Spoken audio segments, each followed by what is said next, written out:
ஆரோக்கியமான வாழ்க்கைக்கு Auraville Health Mix auraville.in வெப்சைட்ல இருந்து வாங்கலாம். இப்போ எதுக்குடா என்னோட போட்டோவை இந்த மாதிரி அனுப்பிட்டு இருக்க? முதல்ல டெலீட் பண்றா. ஏய் அதெல்லாம் முடியாது. இந்த ஒரு போட்டோ மட்டும் இல்ல, இதுக்கு அப்புறம் உங்களுக்கு எத்தனை போட்டோ அனுப்புறேன் பாரு. முதல்ல போனை வை. என்னப்பா அவன் மறுபடியும் போட்டோலாம் அனுப்புறானா? இரு, அவன் ஃபோனில் உன் ஃபோட்டோலாம் வராத மாதிரி பண்ணுவோம். நான் தான் ஃபோட்டோ அனுப்பிட்டேனே மணி, அப்புறம் எப்படி அவன் ஃபோனில் வராமல் இருக்கும்? இருப்பா, இந்தா நீ வாட்ஸ்அப்பில் எந்த ஃபோட்டோ அனுப்புனாலும் அவன் மொபைலில் வராது. ஃபோட்டோலாம் வராதா? வராது. இப்போ ரீசெண்டாக சுகந்திக்கு இந்த மாதிரிலாம் நடந்துச்சு. சுகந்திக்கிட்ட போயிட்டு இந்த மாதிரிலாம் பண்ணேன்னு சொல்லி கொடுத்துட்டு வந்தேன். இப்போ நம்ம வாட்ஸ்அப்பில் ஒருத்தவங்களுக்கு ஃபோட்டோ அனுப்புகிறோம்னா அந்த ஃபோட்டோ அவங்க ஃபோனில் வராமல், அதாவது கேலரியில் சேவ் ஆகாமல் இருக்கிறதுக்கு என்ன பண்ணணும்?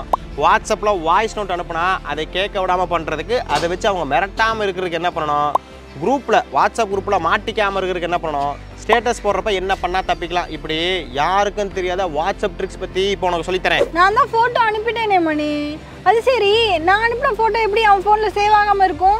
அதுக்கு ஆப்ஷன் இருக்குது. இப்போ என்னோடய வாட்ஸ்அப்புக்கு ஃபோட்டோ இல்லைனா வீடியோ ஏதாச்சும் ஒன்று அனுப்பு.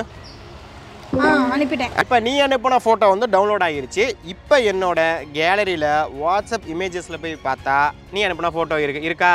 ஆமாம் இருக்கு. இப்போ இதுவே என்னோட ப்ரொஃபைலில் போயிட்டு அட்வான்ஸ் சேட் ப்ரைவசி அப்படிங்கிற ஆன் பண்ணி வச்சுட்டேன். இப்போ அதே ஃபோட்டோவை அனுப்பு. அனுப்பிட்டேன். அனுப்பிட்டியா? இப்போ நீ அனுப்பின ஃபோட்டோங்கிறது டவுன்லோட் ஆகிருச்சு. அதே மாதிரி இப்போ என்னோட கேலரியில் வாட்ஸ்அப் இமேஜஸில் போய் பார்த்தா நீ அனுப்பின ஃபோட்டோங்கிறது இல்லை. பார்த்தியா? ஆமாம் மணி, நான் அனுப்பின ஃபோட்டோவே இல்லை. இல்லையா? ஆனால் அதில் ஒரு சின்ன சிக்கல் இருக்குது. என்னன்னா, இப்போ நீ இதை ஆன் பண்ணி வச்சுருக்கீல, இந்த ஆப்ஷன் அவங்களுக்கும் தெரியும், அதை ஆஃப் பண்ணுற ஆப்ஷன் அவங்களுக்கும் இருக்குது. முக்கியமாக சொல்லப்போனால் நீ அனுப்புகிற ஃபோட்டோ, நீ அனுப்புகிற வீடியோவை அவங்க ஸ்க்ரீன்ஷாட், ஸ்க்ரீன் கடைங்களாம் எடுத்துக்கலாம். அப்படி இருந்தும் அப்புறம் எதுக்கு இந்த ஆப்ஷன் கொண்டு வந்தாங்கன்னா ஒரு சின்ன சேஃப்டி பர்பஸ்க்காண்டி தான்.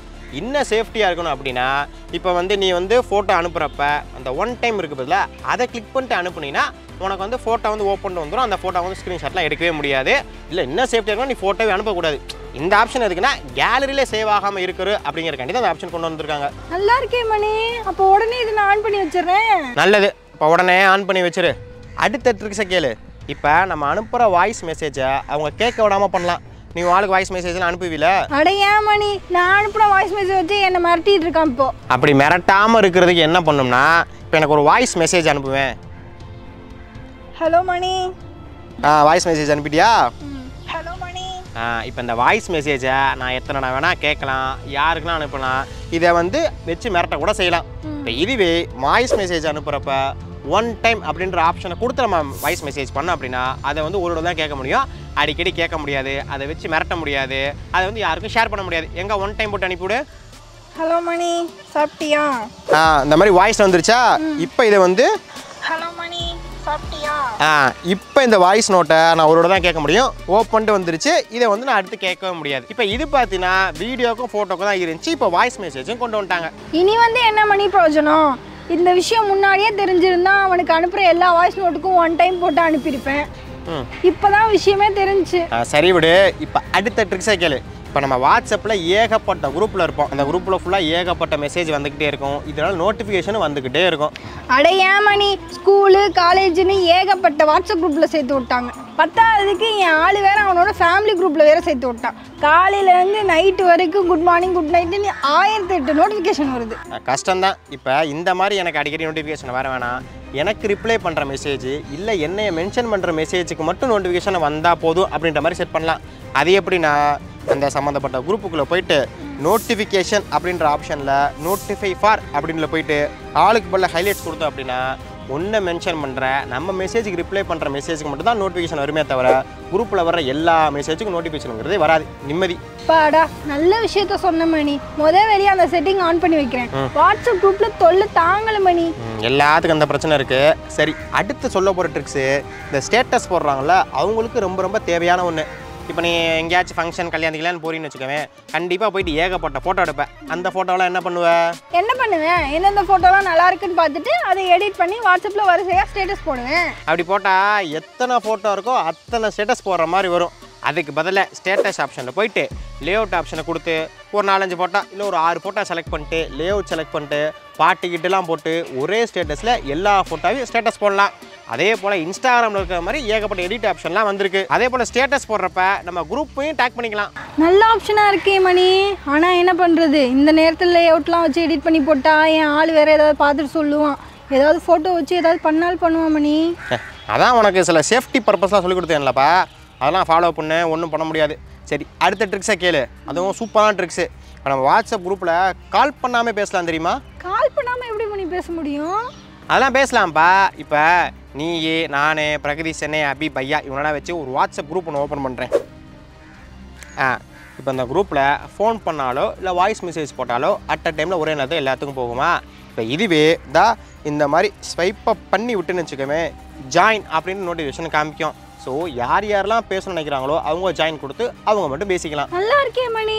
இப்போ குரூப்பில் ஒரு 40 பேர் இருந்தால் 4 பேர் மட்டும் பேசிக்கலாமா? பேசலாமாவா? இப்போ நீ ஜாயின் கொடு. பிரகதி சென்னையும் அபியும் ஜாயின் கொடுக்க சொல்கிறேன். எப்படி பேசுகிறோன்னு மட்டும் பாரு. பிரகதி சென்னை மணி என்ன வாட்ஸ்அப்ல மெசேஜ் கூட பண்ண மாட்டேன். என்ன புதுசா வாட்ஸ்அப்ல குரூப் ஃபோன் பண்ணி கால்லாம் பண்ணிக்கிட்டு இருக்க? இல்லண்ணே, ஒரு கண்டென்ட் காண்டினே.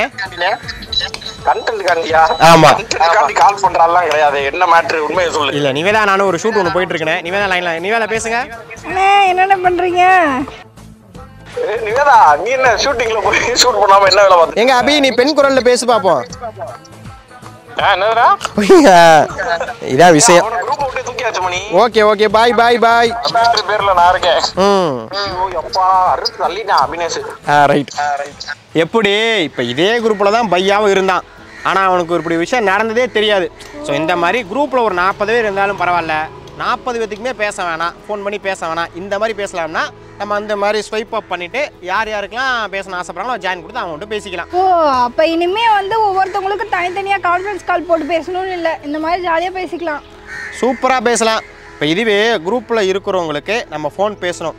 ஆனால் அந்த ஆடியோ காலோ வீடியோ காலோ தொட்டான ஆகும், குரூப்பில் இருக்கிற எல்லாருக்கும் நோட்டிஃபிகேஷனுக்கு போகுமா? அதுக்கு பதிலாக என்ன பண்ணலாம்னா, அந்த ஆடியோ இல்லைனா வீடியோ அந்த ஐக்கானை கிளிக் பண்ணிட்டு இந்த ஆரோவை ப்ளஸ் பண்ணிட்டு யார் யாருக்கெல்லாம் நம்ம குரூப்பில் பேசணும்னு ஆசைப்படுறோமோ அவங்கள மட்டும் சூஸ் பண்ணிட்டு நம்ம ரிங் பண்ணணும்னு வச்சுக்கோமே, அவங்கள மட்டும் தான் ரிங் போகும், அவங்கள மட்டும் தான் பேசும், எல்லாத்துக்கும் கால் போகாது. மணி, இதில் எல்லாமே சூப்பராக இருக்கே மணி.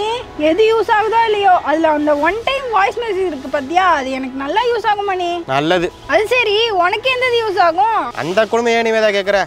இந்த ட்ரிக்ஸ்லாம் எனக்கு யூஸ் ஆகுதுல, யாருக்கு பயங்கரமாக யூஸ் ஆகிட்டு இருக்கு. என்ன மணி சொல்கிற? அட ஆமாப்பா, முன்னாடிலாம் வாட்ஸ்அப்பில் ஃபோட்டோ அனுப்புவா, கேலரிக்குள்ளே சேவ் ஆயிரும், நான் பாட்டுக்கு உள்ளே போய்ட்டு ஜாலியாக எடிட்லாம் பண்ணிகிட்டு இருப்பேன். ஆனால் இப்போ வாட்ஸ்அப்புக்குள்ளே போய் பார்க்க வேண்டியதாக இருக்குது. இன்னொரு விஷயம் என்னென்னா, ஸ்ரேயா கோஷல் வாய்ஸ் மாதிரி அவன் அனுப்புன வாய்ஸ் மெசேஜ்லாம் அப்பப்போ கேட்டு ஜாலியாக இருப்பேன். ஆனால் இப்போ ஒன் டைம் போட்டு அனுப்பிவிட்றா, ஒன்றுமே கேட்க முடியல. சரி விடு மணி. சரி விடு நேவேதா, என்ன பண்ணுறது, வாழ்க்கைனா அப்படி இப்படி தான் இருக்கும். சரி, பசிக்கிற மாதிரி ஏதாச்சும் வாங்கி தரியா? வாங்கி தரியா? சரி ரைட்டு, வாப்போம். எனக்கா நாளைக்கு என்ன பிடிக்கும்? வர வர ரொம்ப வழியிறேன், நான் வழியிறேன்.